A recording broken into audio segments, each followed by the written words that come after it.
Hey Ami മെൻ്റെ സൈഡ് diary.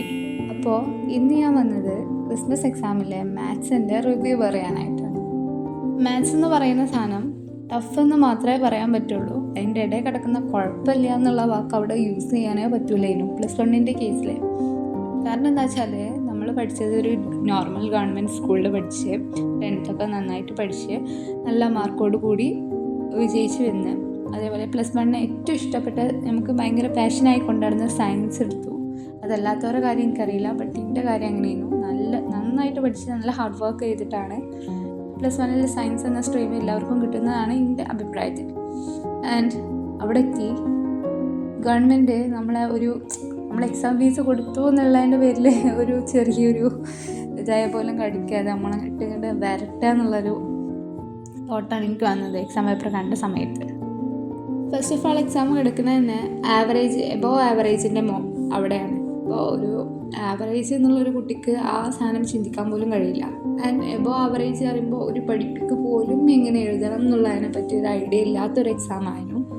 And ഒരു എൻട്രൻസ് ലെവൽ അല്ലെങ്കിൽ കീം ലെവൽ, ജെഇ ലെവൽ, ആ ഒരു ജെയിൻ്റെ ബേസ് ലെവൽ അങ്ങനെയൊക്കെ പറയാം. അങ്ങനെയൊക്കെ അപ്പോൾ മോർ ഇൻ്റഗ്രേറ്റ് എടുത്ത കുട്ടികൾക്ക് പോലും അത് അറ്റൻഡ് ചെയ്യാൻ കഴിയുന്നില്ല. കാരണം എൻ്റെ ഇവിടെ ഒരു കുട്ടികൾ പഠിക്കുന്നുണ്ട്. അപ്പം ഞാൻ അവിടെ പോയി നോക്കിയപ്പോൾ ഒരുക്കും ഭയങ്കര ടഫ്. ആസ് യൂഷ്വൽ ഒരു ഇൻ്റഗ്രേറ്റഡ് പഠിക്കുകയാണ്, മീൻസ് നീറ്റ് ജെഇ എന്നിവയ്ക്ക് പ്രിപ്പയർ ചെയ്യാണ്.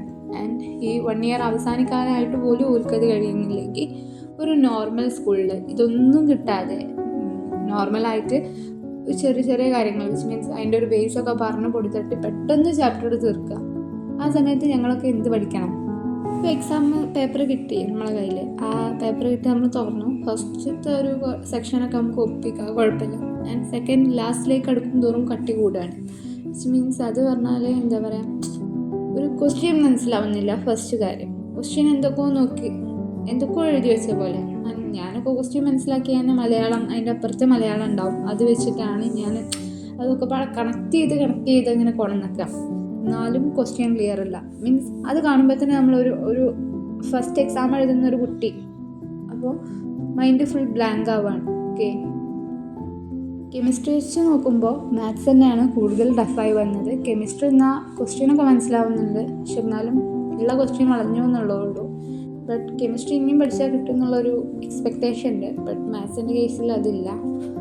ആൻഡ് ഇനി എങ്ങനെ പഠിക്കണം എന്നുള്ളത്, മാത്സൊക്കെ എങ്ങനെ പഠിക്കണം എന്നുള്ളതിൻ്റെ ഒരു റിമൈൻഡറാണ് തോന്നുന്നു. കാരണം കഴിഞ്ഞ പ്രാവശ്യം തന്നെ മാത്സിൻ്റെ കേസിൽ നല്ല ഇഷ്യൂ ഉണ്ടായിരുന്നു.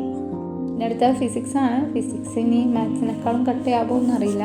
കാരണം ഓരോരോ ദിവസം കഴിയും തോറും ഹാർഡ്ഷിപ്പ് കൂടി വരാം. എന്നാൽ ലാംഗ്വേജിൻ്റെ കേസിൽ അങ്ങനെ ഇല്ലായിരുന്നു. ഇപ്പോൾ ഈ ഒരു ചാനലിൽ നമ്മൾ ഡിസ്കസ് ചെയ്യുന്നത് അബൌട്ട് സ്റ്റുഡൻസിന് വേണ്ടിയിട്ടാണ്. ആൻഡ് ഓൾസോ ഞാനൊരു സ്റ്റുഡൻ്റാണ്. അതുകൊണ്ട് നിങ്ങൾക്ക് വേണ്ടി യൂസ്ഫുൾ ആയിട്ടുള്ള കാര്യങ്ങളെല്ലാം അതിലൂടെ ഷെയർ ചെയ്യുന്നുണ്ട്.